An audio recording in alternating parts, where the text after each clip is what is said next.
your passages. So hope you guys are ready for that. Let's see here. So we said nerds are people who know a lot about something that's important to them. Okay, so at camp we were talking about. I think it was the last sermon or whatever that they were doing. Josh was talking about how bringing people on stage, if you guys remember, and he was having them give all this information about stuff that they were heavily invested in. So there was like the guy that had all the trivia knowledge about LeBron James and the other girl. And right in the middle of all that, Holly texted me and was like, "They're nerds!" And I was like, "Yes, they are! Good job!" Yeah, but yeah, I mean that's exactly right. I mean they knew a ton about it, and Josh just kind of talked about it being a follower, but it's the same thing that we're talking about. Is somebody that's just absolutely passionate about that particular thing. And you can be obviously be passionate about more than just one thing, but that was the whole idea that more than just a trivial knowledge, it's about being passionate about God's word, and not just so that you know, okay, in verse 6 of chapter 18 in this book of the Bible, there's this particular word that has this particular inflection. Okay, it's not just that, all right? It's about knowing God's word on an intimate level so that you have that connection with it. Okay, and so it's something that you're constantly digging into and seeking more of, and what it means about how it's going to affect you and how that's going to affect the way that you live. And then the stories that we love in the text each have some kind of catch that are drawing us into it. There's some reason that each of these stories draw us in. Okay, so on that note, let's go ahead and talk about the stories that you guys pulled up. Okay, Caitlin's giving me the look of, oh no, I forgot. So okay, so let's go ahead and get started here. So Jeff, you're first up on the list up here. So that's right. Dun dun dun. Too late. All right. So Jeff, so for everybody, we're going to talk about the emotion that you felt, that you noticed the connection to. We're going to talk about some specific details that you noticed in the story, and the what was the catch? What was the thing that drew you into the story? Okay. So Jeff, what was your what kind of emotion did you connect in? Well, first off, what part of Revelation? Because there's a lot to Revelation. 21 through 1 through 5. That's what I'm thinking out of this. 21, 1 through 5? Yeah. Okay. So the emotion? Hopefulness. Okay. 21 is about the new heavens and the new earth, God making all things new, yada yada. Good. Okay. What about some details? Well, I mean, he says, when you think of making all things new, he says that, and it's kind of thinking of everything that we see is going to be new, better than it was before. Kind of like the Garden of Eden in a way, I would think of. Okay. And there should be, and he says in verse 4, he will wipe away every tear from their eyes, and death shall be no more. Neither shall there be mourning, nor crying, nor pain anymore, for the former things have passed away. Yeah. Yeah, that's a good passage to look forward to. I mean, especially if you're in a time of like, just, oh man, this stinks, That's a good passage to go back to and to know that you can reference back that he will wipe away every tear. That's good. Okay. Anything else, or okay? What was the catch? What drew you in? Really, just the idea that we're gonna be new, everything will be new, and everything will just be perfect. Because I know I try to be perfect, but I know I'm not. So the perfectness of that, where everything will just be perfect, is amazing. And also that it'll never end too. That's another thing that I always try to wrap my mind around it. Yeah. And my mind almost just explodes. Yeah.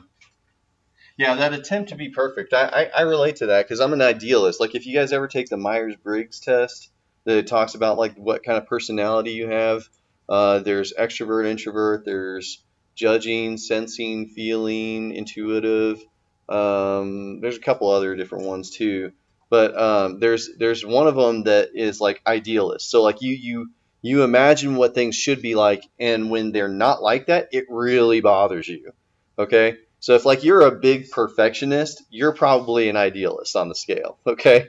And so most of us have to kind of learn how to work with, like, moderating our personality so that they function better in society or whatever. So, like, for me, I had to stop, like, expecting things to be perfect.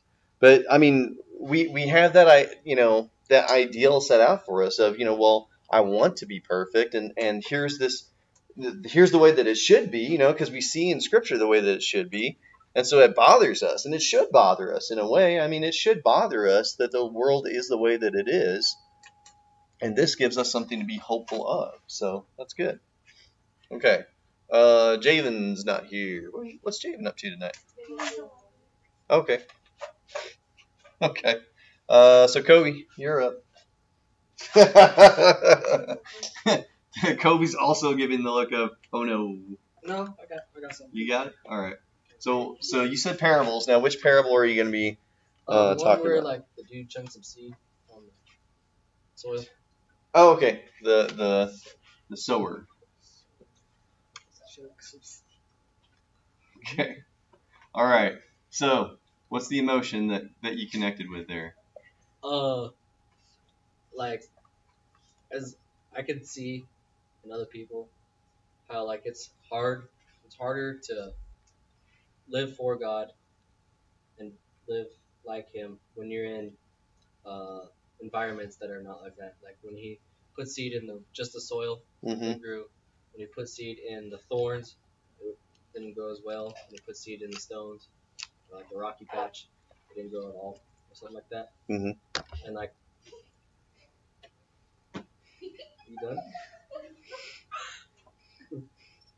And yeah, and like from like a family perspective, I could see that like most of my family isn't very close to God, so I can see how.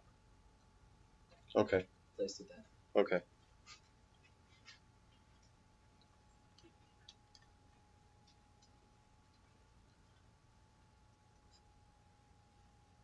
Okay. Yeah, and I can definitely see how that would connect. I mean, because when we know that there are people in our lives that aren't close, and that's what that whole passage talks about, is the fact that there are people that that might hear it, and choose not to follow, or whatever, but knowing what lies ahead, there's that connection there of, well, I still want to get out there and share the message and try and hit some kind of soil in their life and not just thorns or anything else. So yeah. Okay. What about details? Details? Yeah. Like, give me some details from the parable.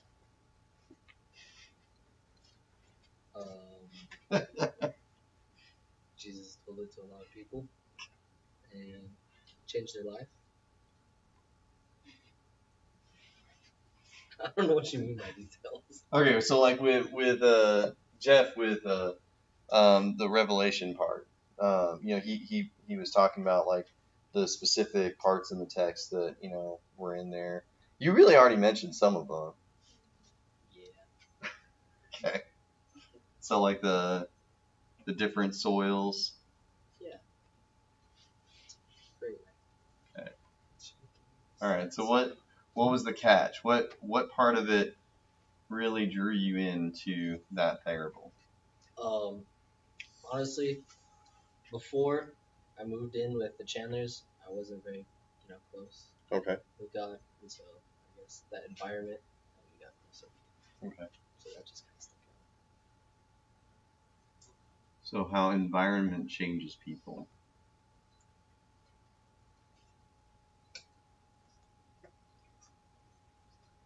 Yeah. Okay. That's good. Okay. Weston's not here tonight. No. What did everybody go to Lubbock for? Oh, okay. Gotcha. Okay, so Weston, Maddie, you're next on the chopping block. Yeah. All right, so you had feeding of the 5,000.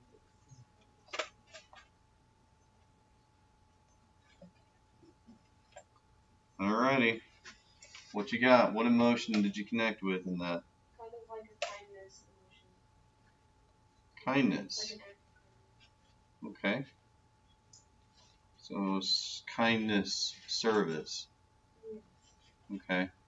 Where was the service in there? I mean, I know, but I just. Like God, like Jesus took the two Bible and two fish, and he just gave it to everybody. Okay. Like that's just like an act of kindness. And why did he do it? Why did he do it? Yeah. Do you remember why he specifically did that?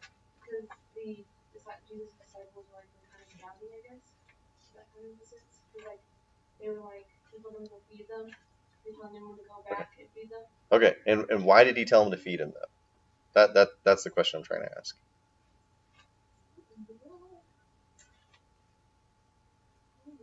I just know that they didn't have like money, like enough money, like they thought, Right. where's this money gonna come from? Right. And then, say,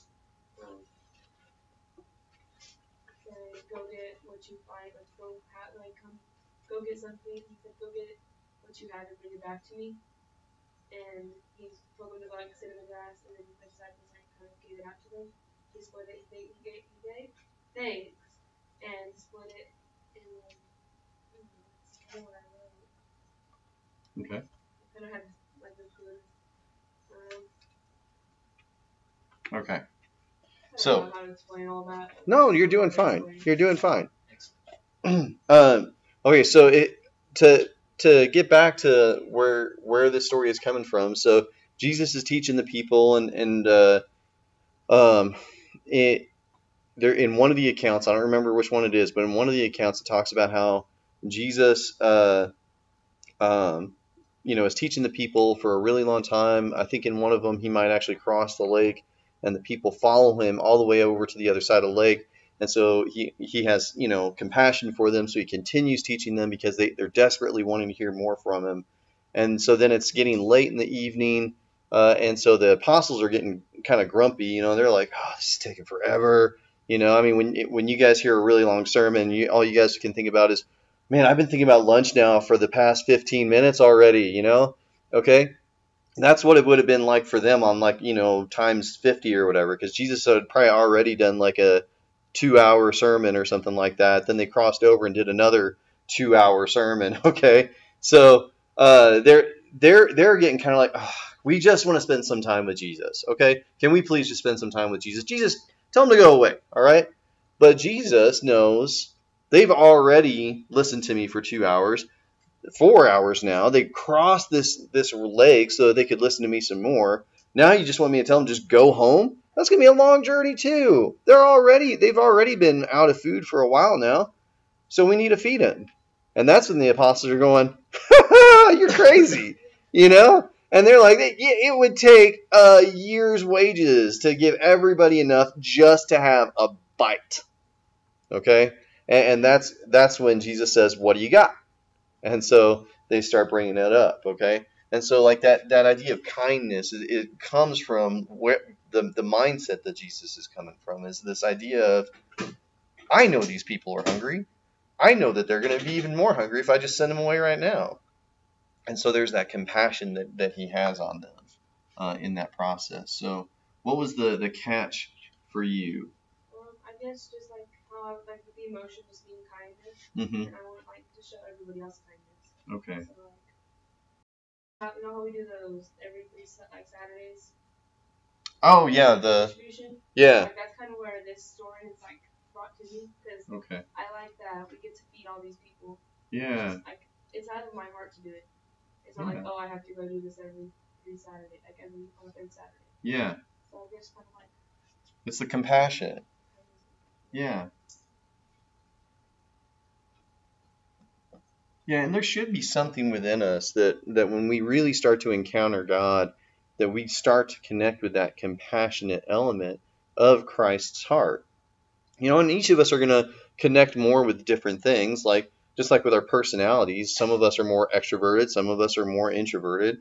So some of us are going to experience more of a particular type of nature within God's heart, and that's perfectly fine, but we just can't neglect others and say, well, I'm just not a compassionate person, so, get away from me. But I'm good at giving. No, it doesn't work like that. You can't be a giving person and not have compassion. Okay? So when we experience that, when we start to develop more into the heart of God, we should be experiencing more compassion for others. When we see others hurting and in pain, that aren't being treated the way that they should, or because of different circumstances in life just are in terrible positions, our hearts should go out to them. And we should desire a way to try and relieve their burden. So that's good. Okay. Reagan. Genesis 49. Genesis 49. Jacob blesses his sons. Oh, that's a good one. I don't know, I just kind of felt like, because like it goes through and tells it in order, basically. Mm-hmm. Each of the sons' personalities and like I don't know, just the way he described it. Yeah. Yeah, what's really interesting is exactly how Jacob describes them too. Description of the sons. Okay. Because, so, Reuben is the firstborn of all his kids, and so Reuben's probably going into this thinking, I got this down, I got the blessing, this is going to be amazing. And, if I remember correctly, Jacob starts off the blessing to Reuben being like, Reuben's, a powerful guy. And then all of a sudden he comes down with a hammer at the very end of it and is just like, but you crawled into my bed and slept with one of my concubines, so you get nothing. It's kind of like Willy Wonka and the Chocolate Factory, when Wonka just kind of goes bonkers at the end of the movie and is like, you get nothing, sir! He just kind of goes off on all his kids, at least most of them. And so, yeah, he goes into really detailed descriptions of each one of them. What are some of the other descriptions that he gives of the sons? He uses for Simon and Levi, like, how their swords are weapons, like, they're violent, they're very violent. Yes. Keep going. Judah, Mm-hmm. like, tells him how his brothers will praise him, but, and then, like, how he kind of, like, has over his enemies. Mm-hmm. And, like, and then he says to Judah, like, he's a lion's cub. Mm-hmm. Yeah. Yeah, and so with Simeon and Levi, do you guys remember why Jacob says that they're violent? Didn't he go into the city of where was it? Shechem. Yeah. And they killed everybody? Yeah. Pretty much? Yeah, it was brutal. Like, so one of the chief's sons in Shechem decided he loved one of Jacob's daughters, and so instead of trying to actually come marry her or ask anything like that, he just rapes her, and then he says, "Oh, I want to marry her. I'm in love with her." It's like, yeah, right. And so then Jacob initially is just kind of like, no, we're not doing this. But Simeon and Levi say, "Oh yeah, we'll let you marry into our family, but we can't marry anybody that's not been circumcised. So all y'all got to get circumcised before any of you can marry into our family." And they're like, "Yeah, let's do it, because we're gonna get all their riches." Okay, and then they'll become us, and they'll eventually die off, and yeah, it'll be fine. So before they can recover from being circumcised, Simeon and Levi raid the town and kill everybody. Except the women and Yes, except for the women and children. They kill all the men. They take all the plunder, the women, the children, and they say, "Booyah! It's ours now." And so that's why when Jacob is doing the blessing, he says, "You guys are violent." And what's funny is the way that the way that Jacob's blessing plays into the way that they live out their lives as tribes, because especially with Levi, okay, when you get to the mountain where Moses is going up to the mountain to meet with God, and then the people all go crazy down below during that, and they make the idol and everything else. Moses comes down and he says, "All who are stand with God, come with me." And who comes to visit him? Levi. Levi. The whole tribe of Levi rushes up and says, "We're with you." And he says what? Okie dokie, He says, "Kill everybody that's not doing what they should be." And the Levites race through the camp and they start killing everybody that is, worshiping the idol and doing crazy stuff. And so the Levites, I mean, every single one of these blessings that he says becomes basically that tribe's life story. Like Benjamin, even read off Benjamin's blessing real quick, Reagan. Benjamin is a.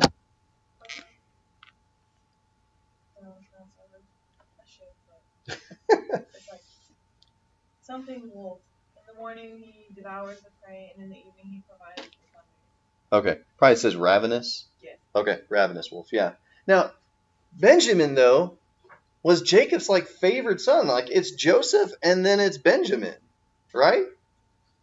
And yet all of a sudden, when Jacob is blessing his sons, he says Benjamin, his favorite son, is a ravenous wolf.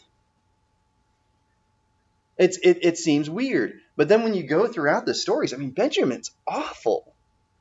Benjamin's this terrible tribe. And so every single one of these blessings comes true. So the emotion that you connected with there, was what?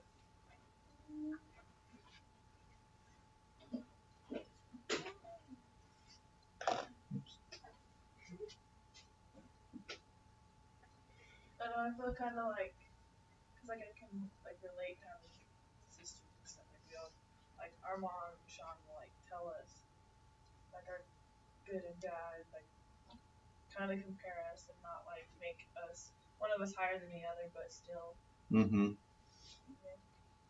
Okay. All right. So what was the catch? What was the thing that drew you into this particular story over most other stories? The fact that he describes him so well. Descriptions. Okay. Detailed descriptions. Everything that happens comes true.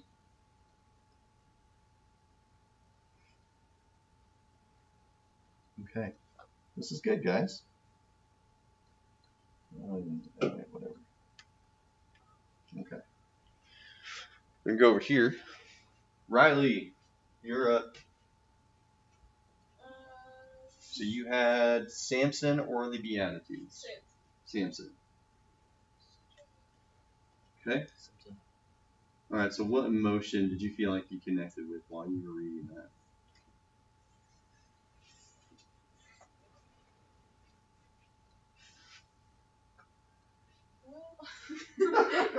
What? Hang on, I just had to pull it. Where'd it go? Okay.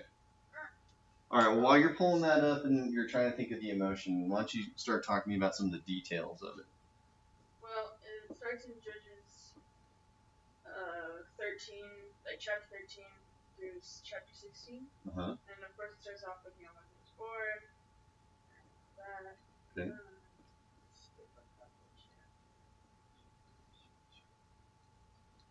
And it's not just that he's born. There's a specific announcement of it, isn't there? Yes. Yeah. Yeah, there's an angel that comes down and tells Samson's mom. We'll just say. Samson's mother. Yeah. That she was gonna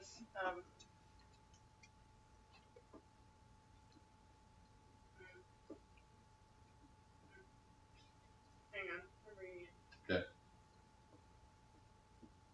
it says like, you know, since you cannot have children, but we're gonna bless the child. Then tells her what not to do. Yes. Basically. Mm-hmm. Don't drink wine. Okay, yeah, the Don't Nazarites. Yeah. Yeah. Don't do anything. Do not eat anything unclean. Mm-hmm. And then specifically says you will become pregnant and have a son whose head is never to be touched by a razor because the boy is to be a Nazarite. Mm-hmm. Which. Yeah, and then the dad's not there for the first, when the angel arrives the first time. When the angel does show up, the dad's there and he listens to the thing. And then what happens when the dad realizes who the angel is?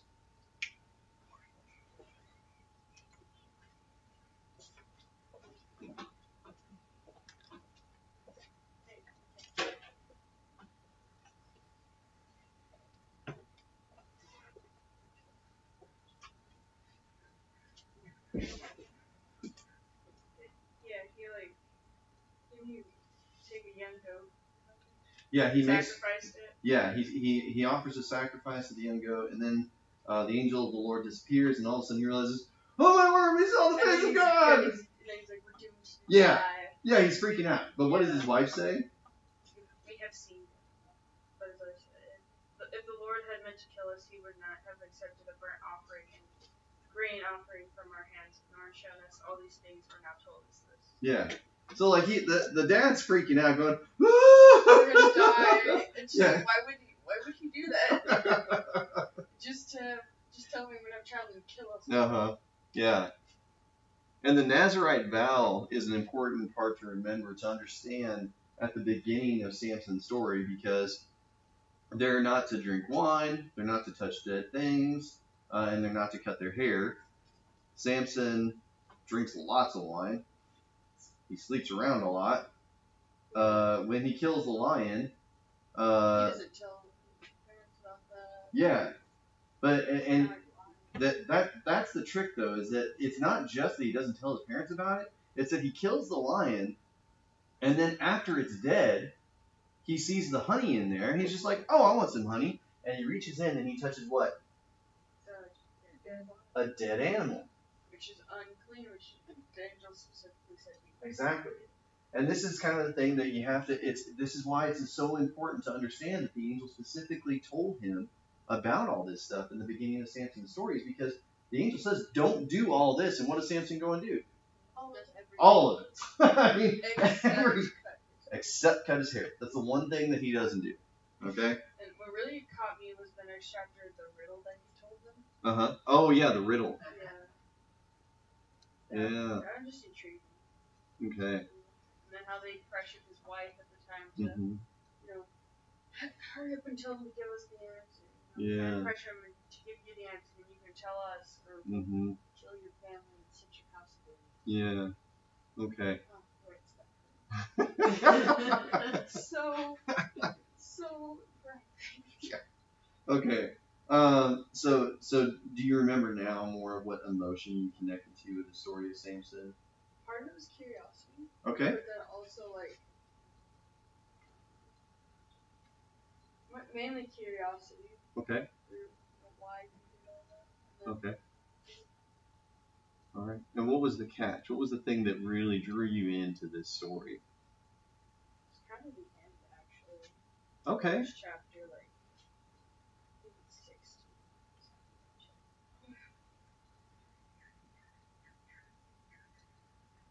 Yeah, and sometimes that happens with stories, right? I mean, how many of you guys have ever like come into the end of a movie and been like, what just happened?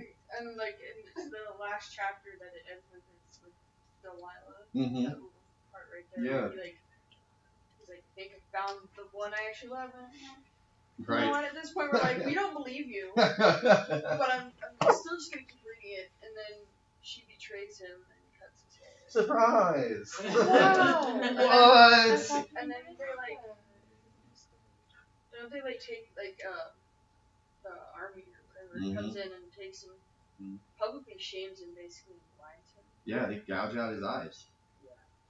That was. But at that point, it's like a love story. At a point, it's like it's a love story, but it's not. Yeah, Okay. it kills a lot of people. With a gate? Isn't it right? Yeah, there is one time when he takes a gate. He actually doesn't kill people with the gate. So what they do is he gets trapped inside the city, and they're like, haha, we got Samson trapped, and he's like, haha, no you don't, and he just grabs the gate and rips it right out of the foundations and says, booyah, and just like bounces out of town, you know.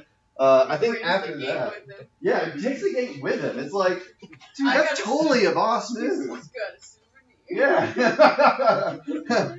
Been there, done that, took the gate. How did he kill with like a Java? Donkey boat. Yeah, I think it was after the gate, because I think after he bails out of that town, they're like, we gotta get this guy, and they start racing after him, and then he grabs the donkey boat, like, ha ha, starts just cracking skulls with the skull, you know. It's just wow. Okay. Yeah. But I mean, there, like you said, that sometimes the ending is actually what catches our attention, and then we go back, you know. In Jeff's case, that could be a really great way to catch people's attention is the end, and then going back and saying, okay, this is how we get to this wonderful ending. And it's like dramatic irony because he's like, oh, I fell in love with her, and then, but really, she was with the rulers, and they were like, see if you can lure him in, Mm-hmm. then we'll kill him. Mm-hmm. Yeah. Then he ended up killing everybody else. But still. Yeah. Yeah. He killed everybody else by bringing down what Whole temple. the whole temple. Yeah. It's like, what was it?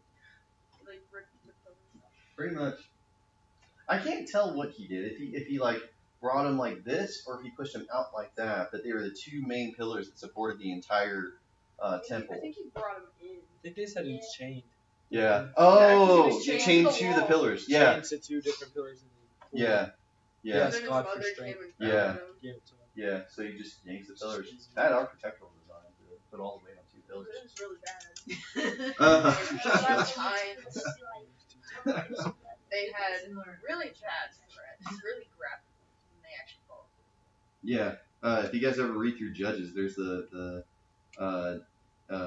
I can't remember the guy, but like he goes to King Eglon of the Moabites, I think, and the king is like so fat that when the guy goes to kill him, he like thrusts his sword into him, and then like the sword like goes into the guy's like fat and like doesn't even come out the other side, and the fat just like closes over the sword. Yeah. Yeah. And so, yeah, and I mean, it gets even worse because I mean, like when the guy that kills the Moabite king books it out of there, you know, he just kind of like locks the door and goes. But the people that are waiting for the king, they're like, okay, you know, he's taking a while, and in some of the text, it's you know, more nice because it says, oh, maybe he's just resting. Yeah, resting in this case in the original language means taking a dump. Okay, they think he's like just having a really long bathroom break. Okay, and kind of because everything's coming out, but just not the way it should be. So okay. Choose that part. Like, I will never hear that story again. All right. On that note, oh, Julie's not here tonight. Where's Julie? She's sitting in the See, oh, okay, out there. Okay. All right. Holly, you're up. Did you do Joseph or did you do Walks on Water? Okay. How neat is that? All right. All right. So let's start from the emotion. So what kind of emotion do you feel? Are you sensing when you're reading through that story? There could be more than one. What? Love. Love? Okay. I'm not saying you're wrong. I just want to know where are you getting love from when you read that? Because he goes out to save them. And caring. Okay.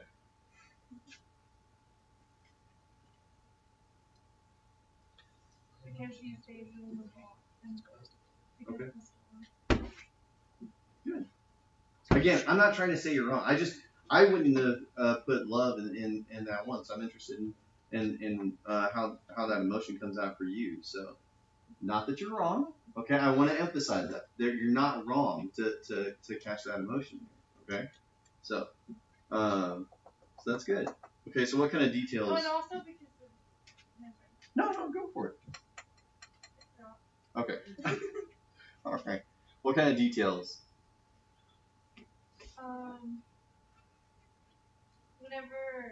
Whenever he told them to go fish, like at the other side of the, I think it was like a lake or something. Mm-hmm.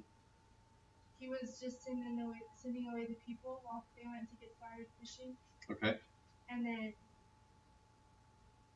he went to the mountain to pray. Mm-hmm. And then he didn't come down until like 3 o'clock in the morning. Yeah. And so he didn't even notice the storm until fully. Okay. Yeah, I mean that's some serious prayer right there. I mean, to pray that long. So. Yeah. Okay.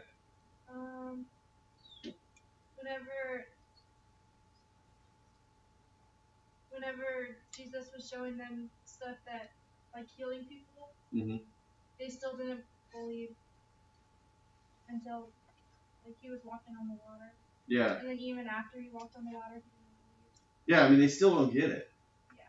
Now, I can't say I would do any better. But, I mean, you know, as you're reading the story, we've read it so many times, we're like, man, how come they don't get it? And I think it's just one of those things where it's hard to really fully grasp the full power of God. I mean, because there's this right here. I mean, how many people would, I mean, if we go out on Lake Day and all of a sudden I'm just like, you know what, I don't want to be in the boat anymore. I'm gonna, just head on back to the trailer, guys. And you're like, okay, well, we'll just circle around. I'm like, no, I'm just gonna, step on out and just start walking back. Would that freak you guys out? Yes. Okay. I mean, that just like doesn't. you wouldn't say anything. You're just like, all right. Sit there for a second. Yeah, I mean, it just doesn't happen. Okay. So yeah. So when you're an apostle and you're sitting there going, okay, well, Jesus is on the other side of the lake. We're gonna have to circle back. We're gonna have to go get him. It just doesn't even fathom in their minds that Jesus is just going to be like, no, I got this. I made this, I mean, I'm cool. I can just walk out to you guys. And they're like, it's like when Jesus calms the storm because they're freaking out. Jesus is sleeping in the boat and they're like, what are you doing? You're sleeping. We're going to capsize in this boat. And Jesus is like, I made it. You realize I'm in control of all of this right now, right? And they're like, what are you talking about? He's like, okay, let me remind you real quick that I am God, okay? That I am God here on earth with you. And it just stops. I mean, you just don't think about it. You just don't think about just how powerful God is and the kind of stuff that he's capable of. And when you really stop to think about that, you really start to think, or should start to think, about just how much we limit God. The fact that we sit there and say, okay, well, God can do this and this and this, but he's not going to do this. And you have to remember, he's God. If he really wants to do it, he'll do it. For crying out loud, he created everything from nothing. Okay? And so that's the thing that we have to remember when we go through these stories is, it's easy for us to sit there and go, stupid, and laugh at the apostles for this kind of stuff. But when we really start putting ourselves in their mindset, it's like, no, I would have been freaking out too. So, yeah, but that's good. The details that you're pulling up there, yeah, so that's good. So what was the catch for you? What was it about this story that really made you go, I like this story, and what was it that really made you like read it and go, I want to go back and do this again?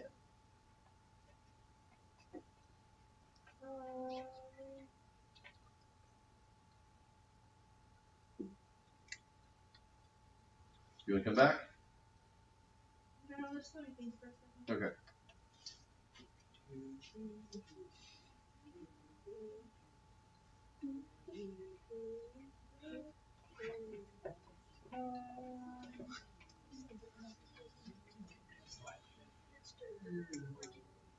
That it's crazy that he was just walking on the water like Yeah. Like you don't like see it was the lamb.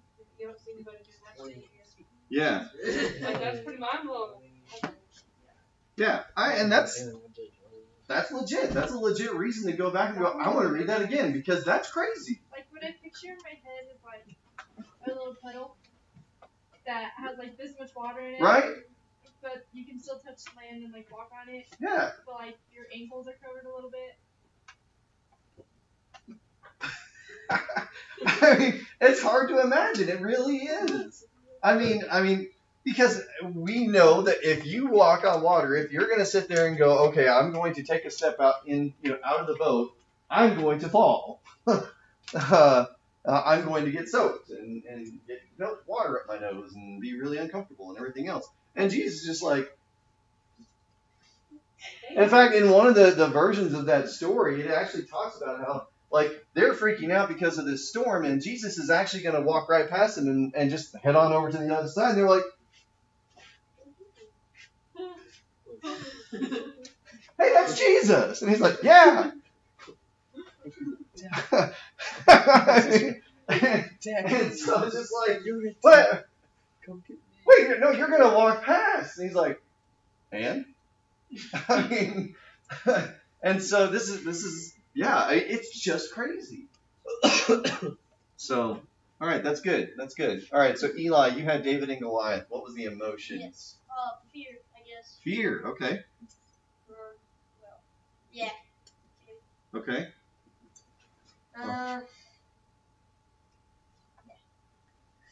All right, give me some details about David and Goliath. I guess, David, well, all of the Israelites, like, struck with fear. Let me read this verse. It says, Okay. on hearing the Philistines' words, Saul and all the Israelites were dismayed and terrified. And I guess David really wasn't a member of the army, I guess, for the Israelites. But because of his faith in God, he was able to face Goliath. And that's what none of the Israelites or Saul had. And David wasn't the strongest or the fastest or the tallest or whatever. He just had faith in God. Mm-hmm. And to just show that a little bit more, in verse 45, it says, David said to the Philistine, you come against me with the sword and spear and javelin, but I come against you in the name of the Lord Almighty, the God of the armies of Israel, whom you have defied. Mm-hmm. Yeah, so if I'm hearing you right, it wasn't just the fear the fear of the Israelites that you connected with, but David's absolute lack of fear. Yes. Yeah. Yeah.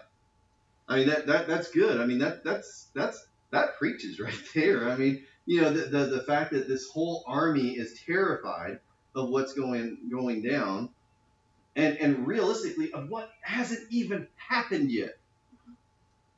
But they're terrified of it. And David's just like, whatever, and just marches on out there. Yeah, that's good. So what was the catch for you? What really first caught your attention about this story and keeps drawing you back to it? Well, I guess I started liking it as a little kid. Sure. Like, he took the guy down, kind of. Okay. It just started to grow on me because of all the faith he had in God. And yeah. Yeah, and that's good because I mean, like you said, a lot of these stories we read through as we're growing up in our Bible classes and everything, and so we know, David took down this and Daniel and the lion den and all that. But when you, like you said, when you really start digging into it more, you start to understand just how powerful it really is of what David did. Because, I mean, I honestly believe that if David had been told, even if you take out Goliath, you're going to have to fight the rest of the entire Philistine army on your own, David would have been like, cool, I got this. Because his statement that he challenged Goliath with, yeah, I'm going to fling beans at him. Pew, pew, pew. David would have been like exactly what he said to Goliath, which is, I'm not fighting you. You're fighting God. You have disrespected the creator of the universe. You're not just coming at us and throwing all these words at us. You're disrespecting the man who created you. You're disrespecting the man that can just go, boop, and you're out. Okay? I don't feel so good.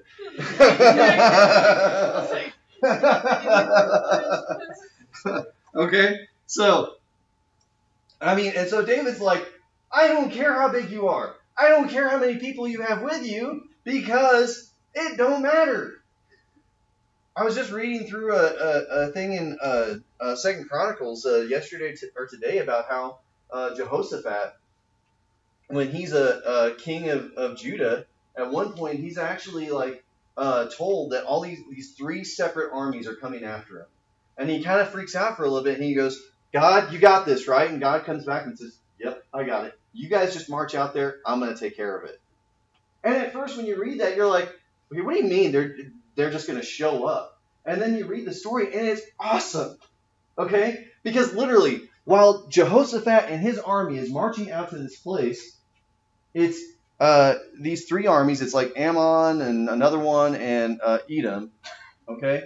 And the three armies get to this little like canyon or whatever, and then the two of them decide, let's kill Edom.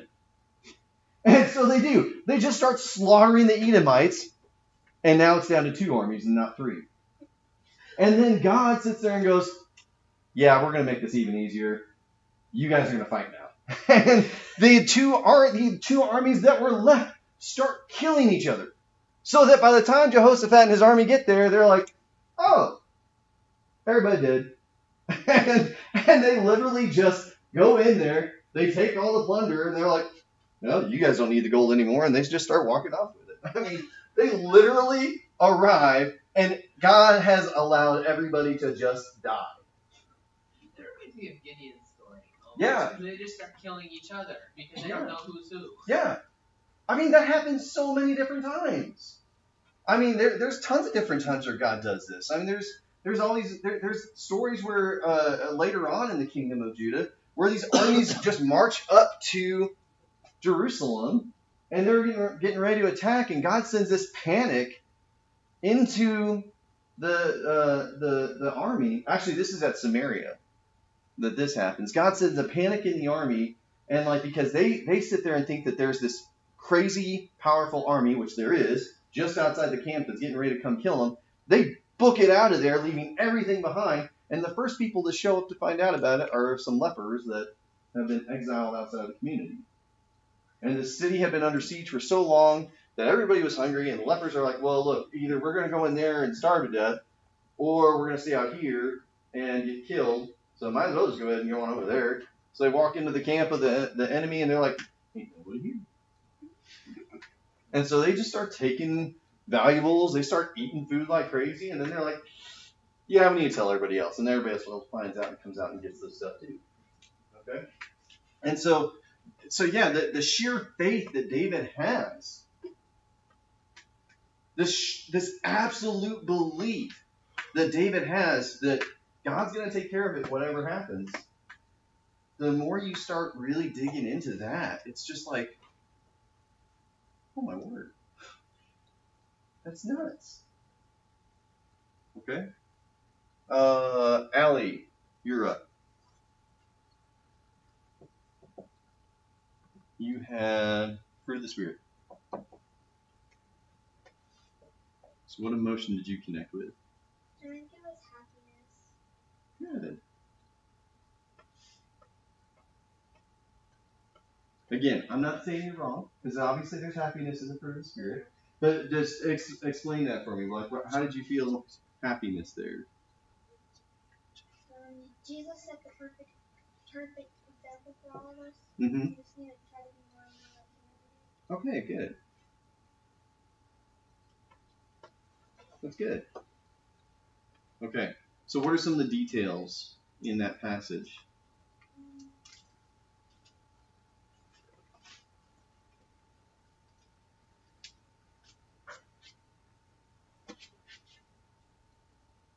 What are some of the fruits? But the fruit of the Spirit is love, joy, peace, forbearance, kindness, goodness, faithfulness, gentleness, and self-control.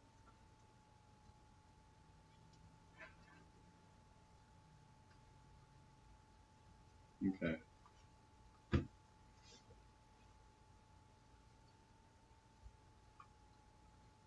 Okay, I'm just feeling for the fat for now. Let's take a lot of space. Okay. So what was the catch? So what was it drew you into this particular passage and that keeps you coming back to it?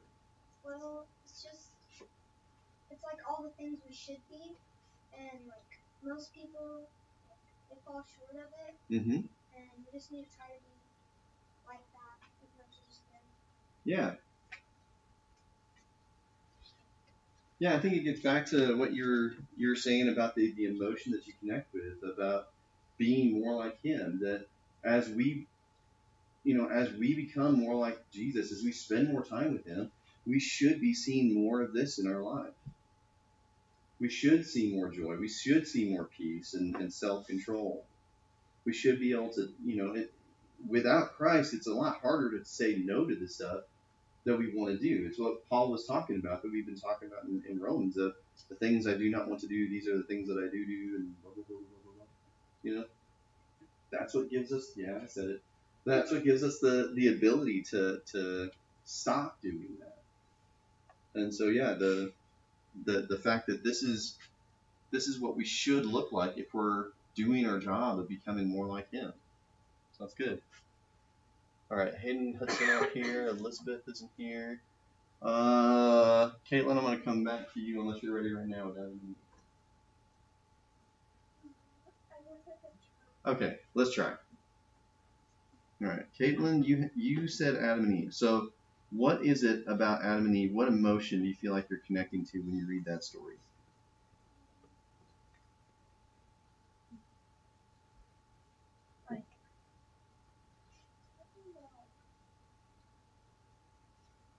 You feel sad, or? No, I was gonna say that, like when God told them that they had to leave. Okay. Yeah. And that's definitely a sad story. I mean, it's good when you first read about it and the closeness that they had to God. Kind of like when we had our series on love and dating and relationships and everything. People sit there and talk about, you gotta be good with just you and God before you can be good with you and somebody else. That's total bunk. Adam had God. Yeah, it is, because Adam had God, and God still was like, you need somebody else, and made him lonely. So Adam was okay on his own. And okay, back up. No, I'm just saying, be careful what you're saying, because I think as an adult, it's easier to say that than as a teenager. Well, what do you mean?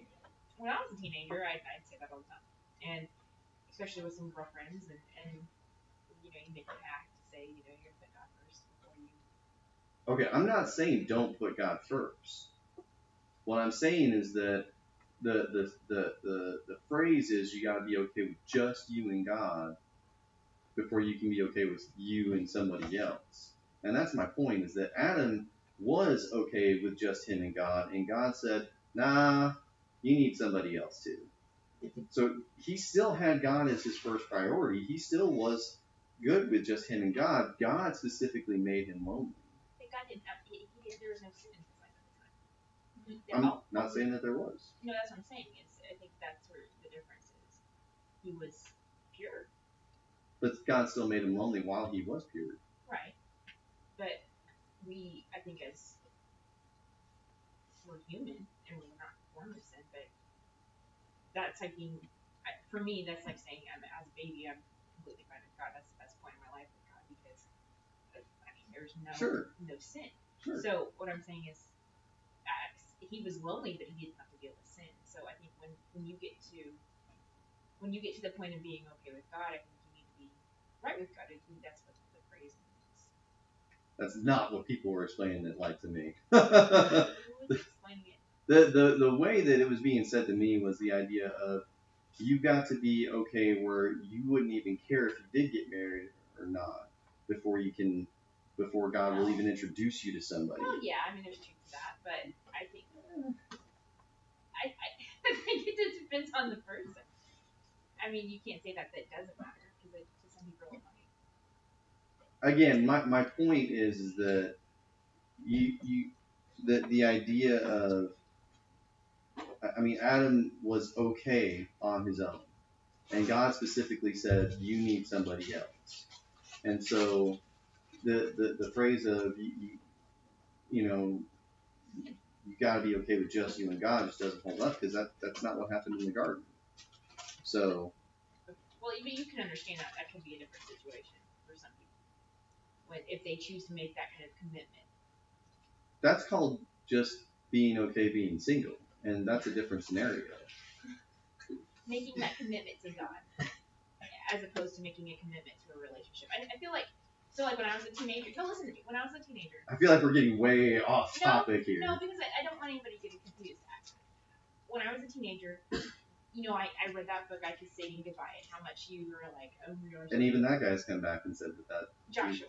Yeah, he's come back and said he should never have written that book. When did he write that?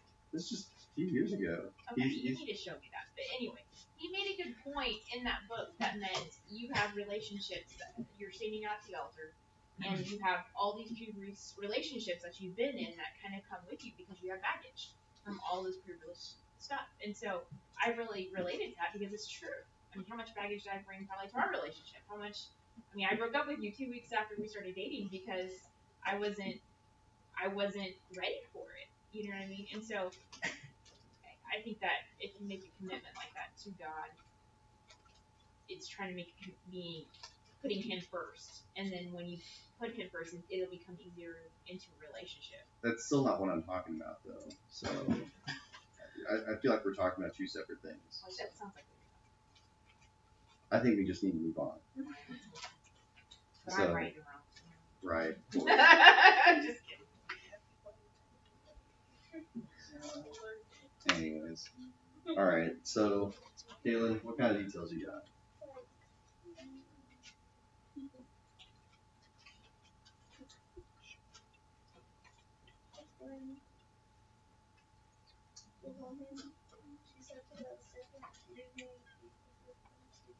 Mm-hmm.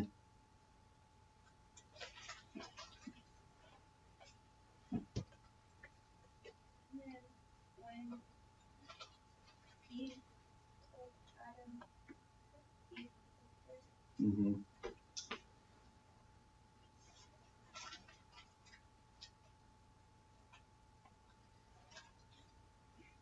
Yeah, it's interesting how that dialogue goes about, too, because the serpent starts off the conversation and says, did God really say you couldn't eat from any of the trees in the garden?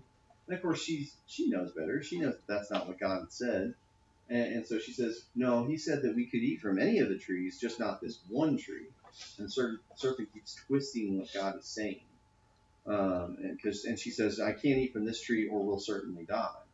And even the way that she words that is not exactly what God had said. And so Satan continues to twist the whole conversation from there. So yeah, that conversation is really important. And Eve telling Adam, here, take and eat. When I was growing up, I was always told to me, like, Adam wasn't anywhere in the picture. And, Eve, like, takes a bite and then runs over to him and gives him the fruit. And it's just kind of like, nah, Adam was probably there. It's very likely that, Adam was standing there with her when this happened, chose not to say anything, and do what he should have done of, like, it's a talking snake. It's speaking lies. I'm going to kill it. Okay? Or at least dismiss it or something, but Adam should have done something. Okay? And so he just eats it. And so, yeah, it's really sad because, here's this close connection that they have with God, and now it's gone. it's over. Okay, well, so what was the catch that you caught that keeps drawing you back to this?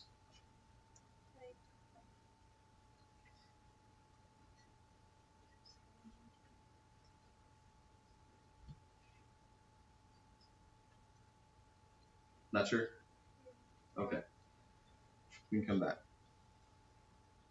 You want to see if they're actually done? Or? I could hear Okay. All right. So, real quick then, Aiden and Skylar, we'll come back to you guys next week, okay? To talk about what passages you guys found. But what I want to talk about real quick is this: is the reason why connecting to the emotion of the story matters is because when you're connecting to the emotion within a biblical story, it's not just a biblical story anymore. It's your story. Okay? It's not just something that happened a long time ago. This is my story. I am directly connected to what's happening here. Hey, baby. Hi. Okay? And so that's why the emotion is important. It's not just David's reliance on God. It's my reliance on God. It's not just Esther's faith in God's ability to rescue, but your faith in God's ability to rescue. Okay? And so this is what we're talking about. Not just a prophet. When you're reading through the prophets, if you're connecting with that, you're not just connecting to, oh, well, this was just a prophet that got frustrated with God's people. This is your frustration with God's people. Okay? So that's the connection. So what I want you guys to do for next week is I want you guys to take time to read the surrounding passages to your text and see the ways that affects your passage. So like with Caitlin, you had Adam and Eve. So obviously you can't really go back any further, but you can go forward in the story, okay? And so what we're going to be talking about next week is origins and sequels, okay? So, I mean, you guys see it all the time, for crying out loud, the whole Avengers Marvel Cinematic Universe, I mean, there's just movie after movie after movie, okay? You're good. And so that builds into the story that caught you in the first place, okay? So I want you guys to be focusing on that next week. When you come back next week, be ready to talk about the stories that surround your passage. Okay? All right. And what if I email mine to you? Because I'll be gone. Okay, yeah, that'd be fine. That'll be fine. Okay. So Sunday, we've got board game night, sandwich, and ice cream fellowship. So be ready for that. We'll have all the board games out there. And then after evening worship, we're going to have Devo and s'mores outside.